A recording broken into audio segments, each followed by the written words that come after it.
Kareem Rae here, founder and CEO at One Soccer Nation. Today we are here at ANB's 15th International ID Camp. Today we have Coach Marcelo.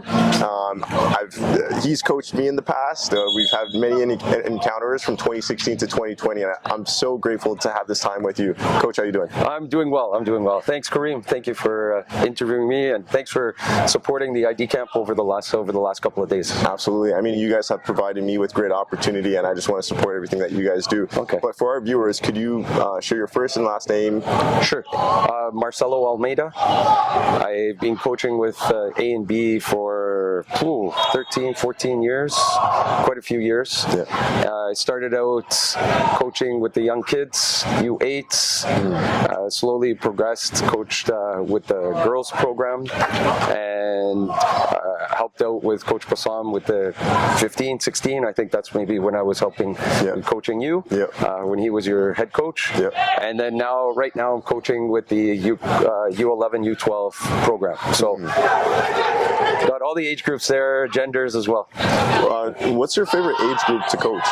I love what I'm doing right now. Yeah. The age group right now, it's I love the little kids, but I think right now with this age group, I can introduce a little bit about the game more than just having fun with the game. Yes, we have fun, but I can introduce some mental activities and make them understand how to be mentally strong, a little bit about the tactics of the game. Very, very basic stuff.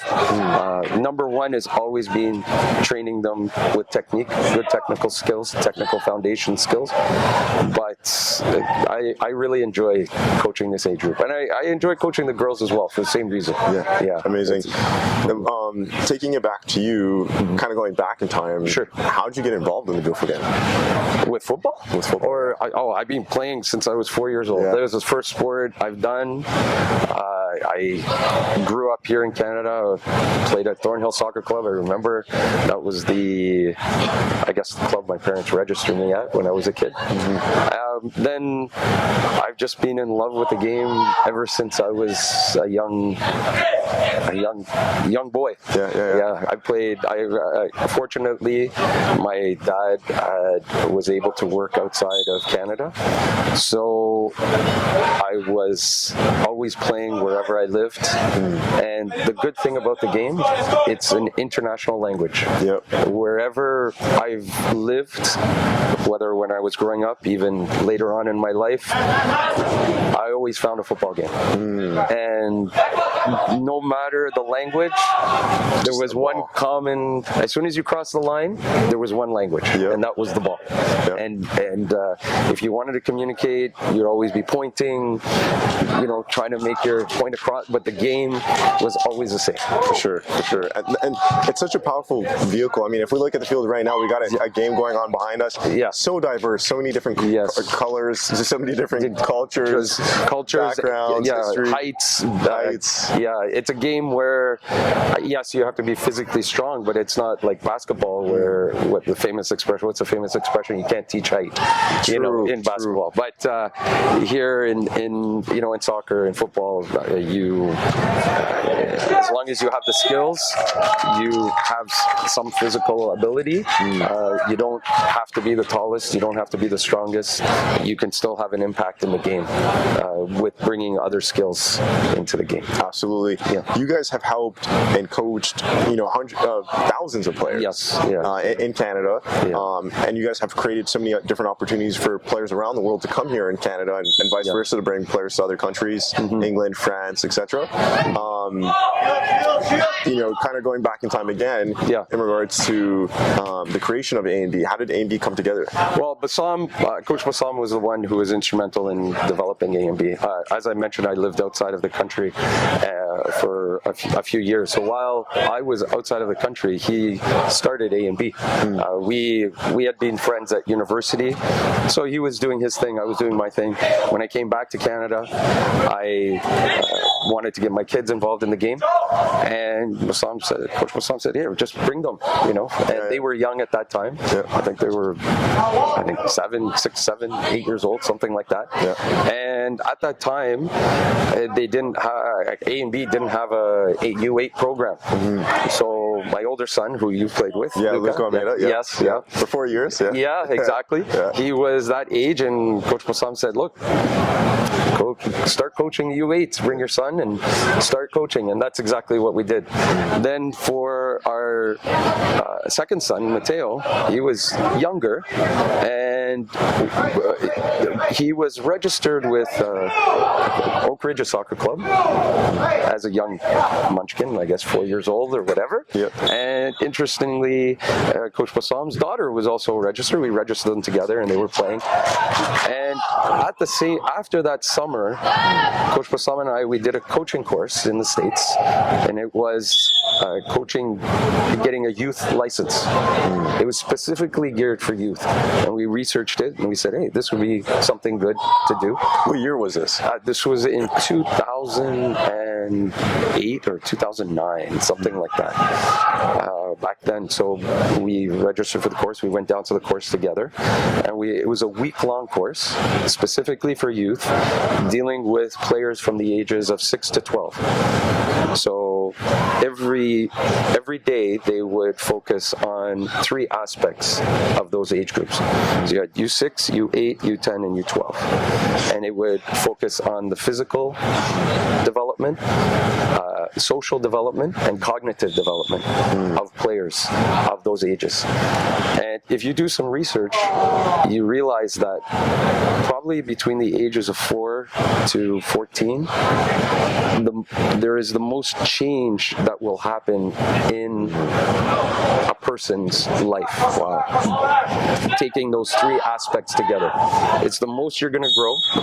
It's the most you're going to be socially developing. And it's the most that you're going to be developing your brain, your cognitive senses. So every age group, there are specific elements that come into play for those ages. So it was a really eye-opening course about how to train football with young people. And as I was a young coach, Coach Bassam has numerous licenses, and even he said, I learned so much in that course that helps me understand how to develop youth football players. Right. And it was really, I would call it a child psychology course with a soccer ball. Right. It wasn't about how to train soccer. It was more about understanding the youth. Coming from. Okay. Oh, yeah. We're getting some footage action. So it was about what does child psychology, understanding what is a child going through at that time, and then you add a soccer ball to the mix, right? You make it fun for them, but you have to understand what it was about. And it was, if I can digress into a little story. Yeah, for sure. So I was working after I came back from the course. Under 6, they say 1 ball, 1 player. 1 ball, 1 player. Make sure you have a ball with that 1 player, because they don't understand the concept of passing. Those young players, they would say, well, why am I passing my ball to somebody else? This is my ball. And if you start to understand youth players, even at U8, they would say, this is my team. That's my coach. That's my ball. That's my water bottle. Everything is about them. But that's normal at that age. So I was playing in the backyard with Mateo. He was young. And we had a couple of balls. And one of the balls went away that we were working with, just fooling around playing. And I told him, I said, oh, there's a ball here. We can just use it. And he goes, no, that's my ball. He had one that he really liked. Well, no, it was just the concept of my ball. And it made me think about the course, saying, And he didn't mind running 30 seconds to go and get the ball when he could have spent 2 seconds to get a ball that was closer. Because that's the child mentality of how he's thinking. Right. He doesn't understand, at that time, he didn't understand the concept that this ball is closer. All he's thinking about, my ball. Right? Yep. So when that happens, you let him go and get his ball, and he brings it back, and he's happy. 100%. Yeah. That's an amazing story. Yeah. I mean, especially, like, I'm just thinking about it from your perspective, like, that's your son, right? Yes. So that's such a memorable moment teaching for you, because you learn this in a class, like in a group setting, in a course, and then you're experiencing it in real life is two different things. Exactly. So when you're coaching, you're coaching U6 or U8 aged players, and if you try to bring the concept of passing into a session with them at that age, yes, they will pass a ball because you're asking them to do it. But inside of them, that's not who they are. They want to be dribbling. They want to be playing. They want the ball at their feet. So when you're playing a game and you're at the younger ages, usually we're playing 3v3, that's the maximum that they can absorb at that time is them with 5 other players running around. Right. And if you're trying to tell them, well, pass the ball to your teammate, he's open, they don't understand that concept. They would rather dribble. So the 3v3 format in a small-sided game allows that dribbling to take place, allows that experience to maybe make a mistake and lose the ball. Right. It's okay. They'll learn. And then what we're doing now is playing at the younger ages with 4 goals. 2 goals on each end, so it gives them an opportunity to score more goals. And they get happy, and you celebrate the goals, and they get an enjoyment out of the game. Right. So that's at the youngest ages. Yeah. Right?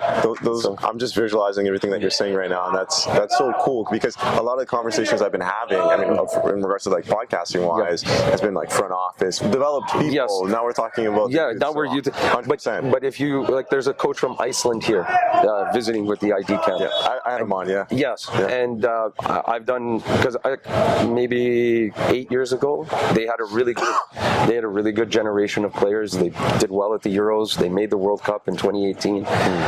So there was a lot of research done. How can a country of 350,000 people not only make the Euros, but do well in the Euros?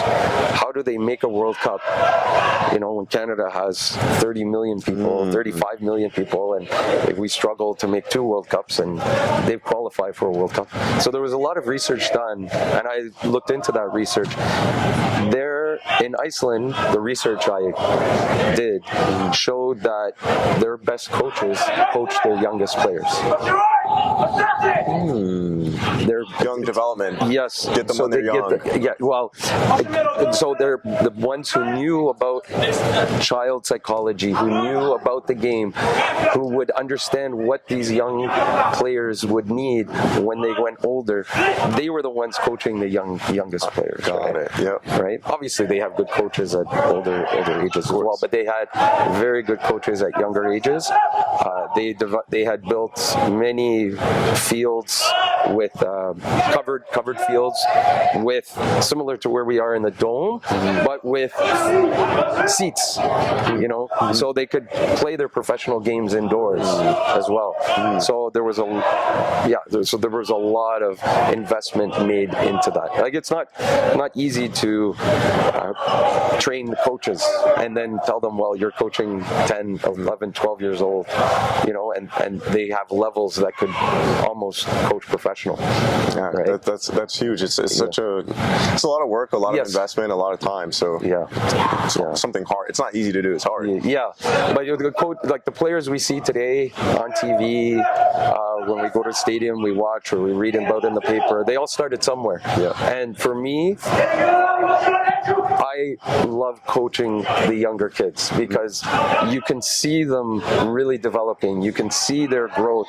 You could see their learning. And the ones who really have a passion for the game, they take the information you have to heart, as long as we're giving them good information, which I like to think that I am, and giving them the basis and the foundation of what they need to move forward. it's fantastic to see them growing into the players when they get older. Yeah, for sure. Yeah. So, what's your perspective on soccer in Canada, where we are now and in the future with the 2026 World Cup coming up? And well, it was great. We made the World Cup in last year in Qatar. That's obviously bringing a little bit of a spotlight to the national team program. It would be great if there was more media coverage, not just about the national team, but the professional league that we have in Canada, the CPL.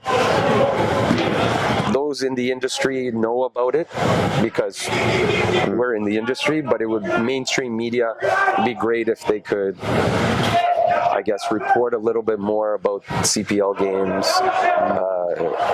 more about the players and what they've done. Some of the players have moved on to higher levels of the game, highlight, showcase those players, those sort of things. I think it would bring a bigger attention.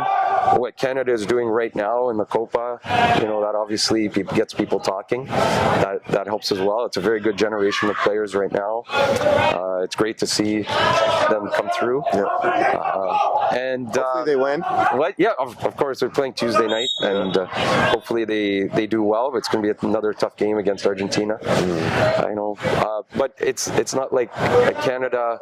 These other countries, I mean, they just have. It's like what do you call it? A production line of players. It's like one player is retired, or they got another one coming. Another one. God forbid, they get injured and.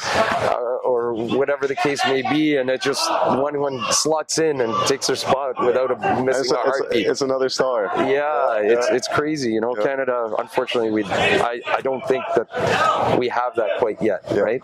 There are good players, but to fill that role, it's tough. For sure. But it just comes to a little bit of the culture of the game, It's just the culture. I think what we're doing at ANB, developing players with a solid technical base, is very important. But then there's something that's intangible that's missing, and that's the competitiveness of the game itself. It's not competition. It's just within the structure of the environment where you're training, where you're playing. It's not about. I'm not saying the competition to win the game. It's just competition to win the individual one-on-one battle for the ball. Where I was in Argentina last year, and I spoke with a youth coach from a professional club, and he said, we have to be competitive in recruiting players because they have so many professional clubs just in Buenos Aires itself, and if we miss one, the other club will find that player. And here he just said it's so competitive among the players themselves to be seen and to be recruited by those professional clubs. So every time those players are playing, they're going in 100. They're going on because they know that if they don't, even at training, it's a war. It's literally like South America. It's a war. And if they know, if they don't put in a good effort at training, a good effort in the game, their spot could be taken. He helped coach the U17. He wasn't the head coach. He was an assistant coach. He says we have 28 players in the U17. So the first team plays Saturday. The second team, a couple of the subs and players who weren't selected for the Saturday game, they play on Sunday. And then there are 4 or 5 players who don't see the field on, for that week, but they still need to show up for training. It's just a different environment that's created. And I said, well, how do you recruit players? He goes, well, we look for players. We look for a 10-year-old who's playing against the U13 and is the best player on the field. That's a good way to scout. Yeah. Yeah, like that's who those are the type of players we're looking for. And I said, do you find them? He goes, oh yeah. He goes, we can find them. Okay. You know. Wow. So and then they're looking for an 11-year-old who can go with against 14-year-olds and dominate the game. They're not just saying, oh, he's 3 years younger. Oh yeah, okay. No, but they want the one. And they're the ones who are dominating the game. So then, by the time that 10-year-old who's playing against 13, by the time he's 15, he's already been competing against players who are 3 years older, dominating the game. Imagine what they're like when they're 15. They're 3-4 years ahead. Yeah, it's plus they're getting the good training. Plus they're seeing their national team winning a World Cup. You don't think they're thinking, man, I want to be there. Me, At least that reminds me of back in I'm a 2000, right? So, yes, yeah. So like growing up, we didn't have a professional league to look up to until 2019. Yes. And for me, 2019 was, do I go to France or do I go to the CPL trouts? I ended up choosing France because there's better infrastructure, but I didn't know about visas and all those things that come into play, right? But with what you're saying about an international team to look up to that wins, to participate in these big events like Euros, Copa America, and play along great players, that is something that can really motivate a player. That's growing in Canada now. Now we have a professional league. Now Canada is doing very well. Yeah. So these are all things for the next generation. I'm not saying we are going in the right direction. 100%. Yeah. I just like to see more. Faster, you know what I mean? Yeah. I'm not saying we're going back. We are, like when I was growing up, we had one game a week. I remember Soccer Saturday with Graham Leggett, and it was one game that was chosen for us to watch on Saturday mornings from England. And that was the game. Like there was no. When Coach Bassam and I were in university, those big World Cup qualifiers, there's always one big day of games. I remember we used to go to a bar and they would have satellite TV, and we'd go into some bar in a basement, pay $10, and there would be different games going on at the same time. Yeah. At the same time, France was playing, or there was some let's say a Bulgarian game was going on, and you get all these different nationalities. They're all watching their team play. Like it's amazing now what's available for younger players. You can pick up your phone and watch any game. It's incredible what is available to learn about the game. Like when we were growing up, you had to really go out and research and do some homework to find these we're games living to in the watch. future now. We're living in the future. I mean, even like this technology this is pretty incredible. Yeah, exactly. No, so going back to having a Premier League, it changes things. There was a sort of semi professional league. I think it was called CSL, but it didn't really. It went bankrupt. It didn't really take hold.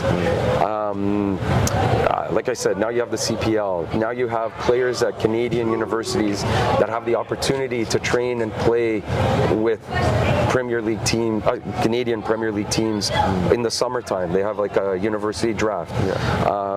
Scholarships in the States are a lot more available. The MLS came in '94, or after the '94 World Cup, and then USL. We spoke about USL just underneath the MLS. Like it's just the opportunities that kids have nowadays. I would have dreamt to have these opportunities when I was, these kids' age right now. For sure. And there's no way that coaches from Europe would come and watch me. I was lucky my parents came and watched me play. Right. Never mind coaches from Europe. Like if this were available to me, man, I would just be all over this. Like I would be here 24/7, whatever you need to do. I wouldn't even show how tired I am or anything until I'm back home. So what I mean is that the opportunities the players in Canada have now is so much greater. Yes, the competition worldwide, is there, but if you really want to make it, you can. So you guys have a few players that have signed signed, that you guys have developed very young, and now they've signed professional contracts. Sure. I think probably one of the biggest one is Daniel Jebusay. Yes. Playing for Sheffield United. I remember I was coaching him. Coach Bassam coached him. Coach Carlos coached him. You know, he started here when he was 6 years old. You know, his older brothers were part of the ID camp, and he was in the corner kicking a ball around. You know, so he's being part of ANB from a very young age. And even another player, Adonijah Reed. He came in a little bit older than what Daniel Jebusay was, but I think he was like 12 years old. Has done well. He got drafted by Dallas. Coach Wassam and I were at the draft supporting him, and it was great to see. So he was with Dallas. He was at Le Havre for a while, and I think he's with Vancouver right now in the CPL. He's out in the Pacific. Pacific, out in the West Coast. So you know he's doing well. Part of it is maybe like he's happy playing where he is. You know, does he want more? That's a question you have to ask him. You know, but anytime you're playing football, getting paid for it, you know, when you're young, it's a dream. That's the dream. Right. Yeah, exactly. I mean, so those are just a few of the players. You guys have signed professional male players and females. Kelsey. She was a player when I was coaching the girls. She had speed to burn, man. Like, she was fast. But then she learned technique as well. She went on a scholarship to Niagara, and then Coach Bassam was instrumental in helping her get from, after she finished playing university or college, going to Le Havre. And when she joined Le Havre, it was Division 2. And then she helped to get the team promoted to the first division. So she was playing against Lyon, against PSG, playing in the cup. You know, having an opportunity to play Champions League, Women's Champions League. I don't think she got there, but you know, she was on the line. Like, it's incredible to think those things. Then when you see them when they're 10, 11, 12 years old, and then not even 10 years later, they're at that level. It's amazing. It's amazing. Actually, a cool story I'll share with you. So we have 2 female podcast hosts. Sure. They're twin sisters. Oh, okay. Michaela Days and Malika Days. They both play professionally. One plays in Denmark, the other plays in France. Okay. And they both represent the Jamaican national team. Okay. So they co-host our podcast. And they interview women footballers that have most of them are graduates from universities in the U.S. Sure. That have went on to play pro. Europe. Yes. And actually, I think it was last year, 2023, they did an interview with a female footballer. She played for Celtic, and I think she won the championship. Champions League. Okay. If I remember correctly, but I just wanted to drop that because you mentioned that. Yes. So that's pretty cool. I didn't know until they did an interview with somebody that won the cup that they had a women's Champions League. There was Barcelona has done well. I think I think it could have been a Champions League game. Barcelona had the most, what do you call it? The highest number of spectators at a game for a women's game, just like the men. It's nuts, man. It's good football, man. The women's game, it's good football. And remind me after. I'll show you some pictures after too. Cool. Sure. Even now, like in the U.S., I'm not too sure if you're paying attention, but they just came out with the U.S. Super League, which is sanctioned number Division 1 as the is it the NWSL? NWSL, yeah. NWSL. Yeah, with the women's league there, the women's game is growing. Yes, for sure. Women have the opportunity to play. Again, when I was growing up, it didn't exist. You hear stories about how they were they weren't even given women's uniforms. They were getting cast off of men's national team uniforms and things like that. But the league now, I don't have any experience, personal experience or anything. It's just stuff that I read or hear. But it's a good thing. And now even in the States, the women, they're equal pay with the men's national team. So it's really grown on the women's side as well. which is great. Yeah, when we coach the females at ANB. Yes, they are females, but we always said, number one, you're an athlete. An athlete doesn't have a gender. You're an athlete. Yes, you play women's football, but we're going to treat you just like any other athlete. You get the same uniform, the training is the same, the expectation is the same. You're an athlete.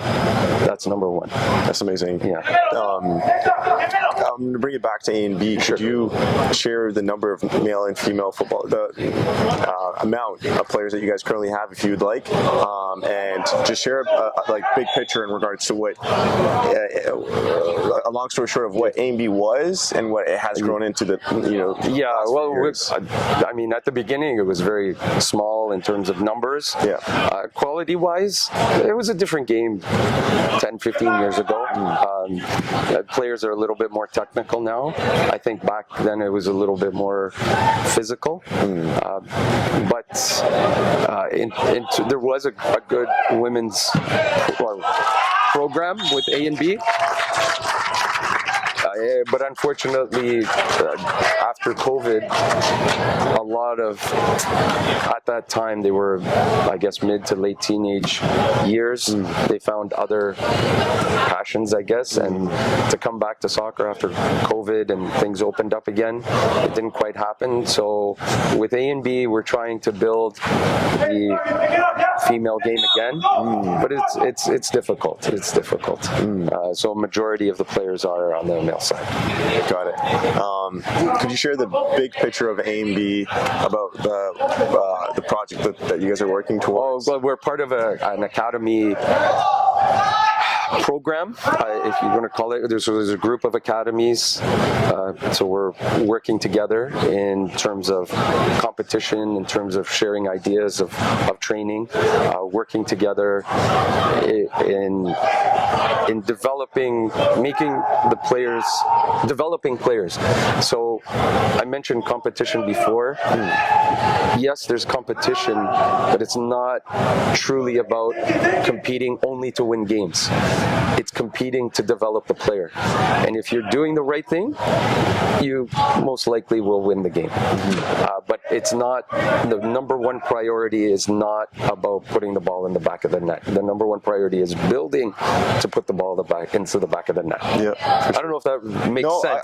Because if you do all of those things, the ball will end up in the back of the net. But if you only kick the ball long to a fast, strong player who then puts the ball in the net, you're skipping over everything in terms of passing, receiving, movement, communication. Like, you're only taking a few of the concepts of the game. You're not taking all of the concepts of the game. I mean, all those aspects that you mentioned are very important, and they're a part of the game. Yeah.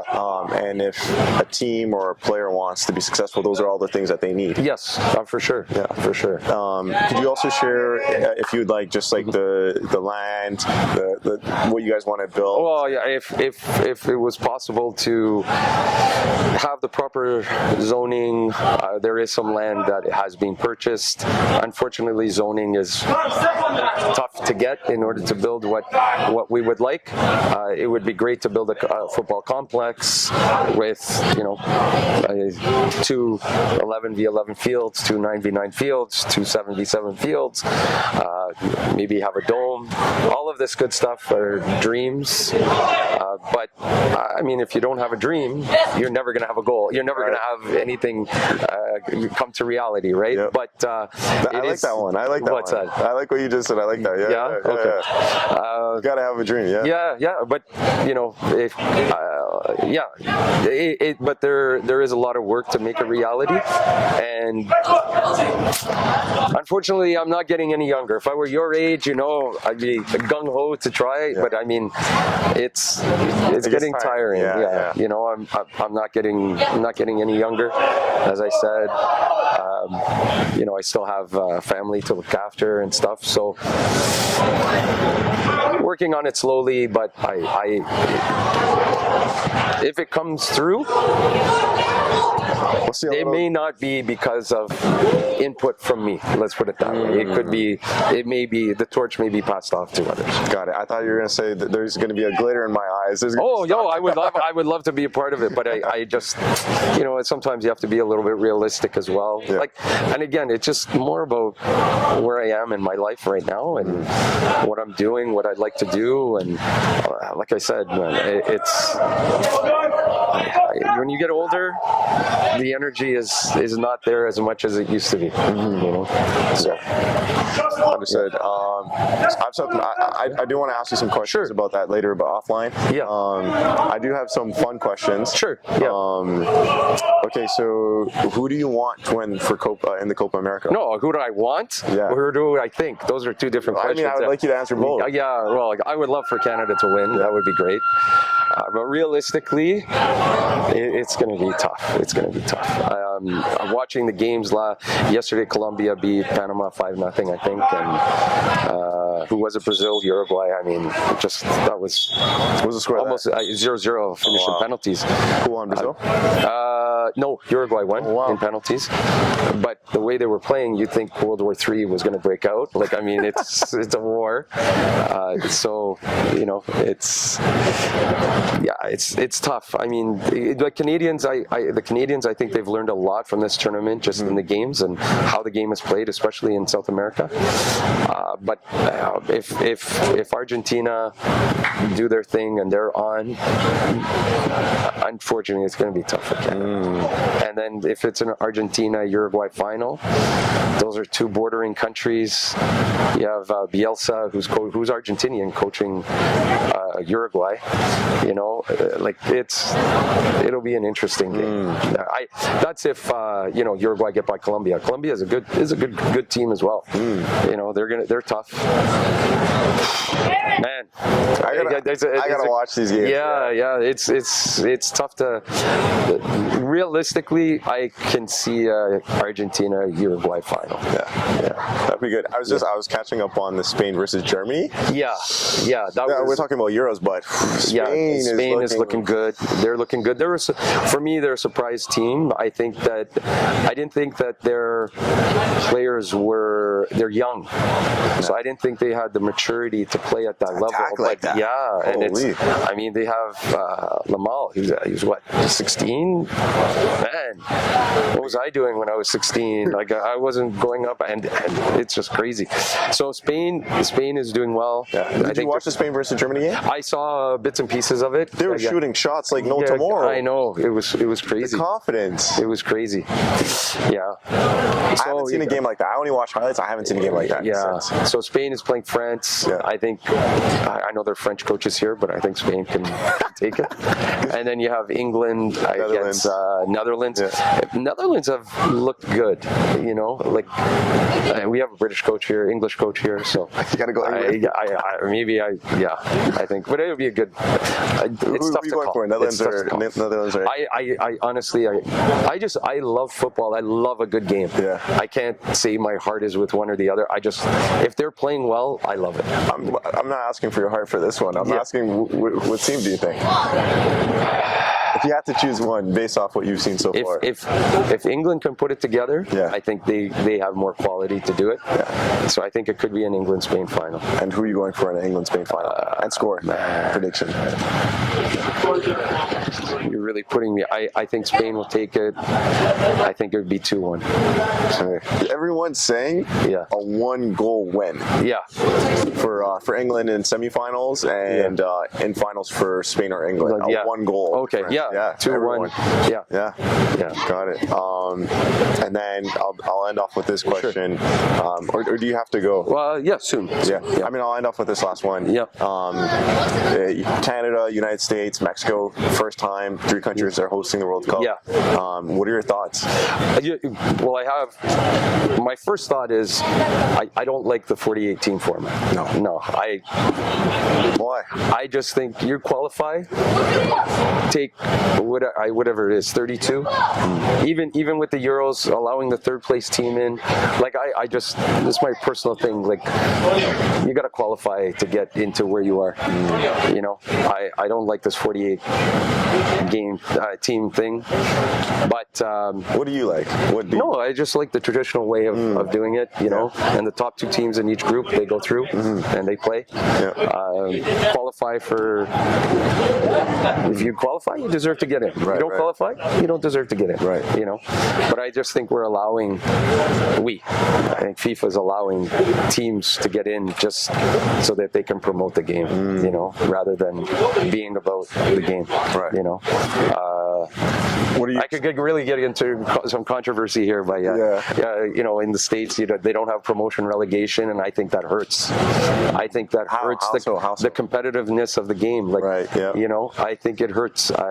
Players, they say, well, if I don't need to, they may not think it, but inside, maybe like, I'm still in the same league next year.